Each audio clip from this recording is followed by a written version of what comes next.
अस्सलामुअलैकुम रहमतुल्लाहि व बरकातुहू। आप देख रहे हैं अवाम की आवाज। मैं हूं मोहम्मद इस्माइल भुट्टा।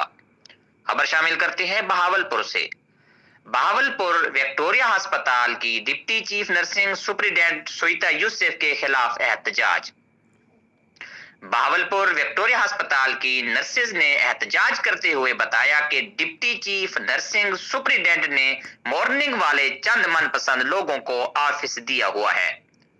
हमें ऑफिस से बाहर निकाल दिया गया। ये कौन सा कानून है? हम 16 और 17 स्केल्स के ऑफिसर्स हैं। हमारी रोल कॉल लाइन में लग के ली जा रही है, जबकि तमाम स्केल 1 से लेकर 22 तक अमले की हाजिरियां वार्ड में लगती हैं। हम लाइन में लग के रोड के पास खड़ी होकर हाजिरियां लगवा रही हैं।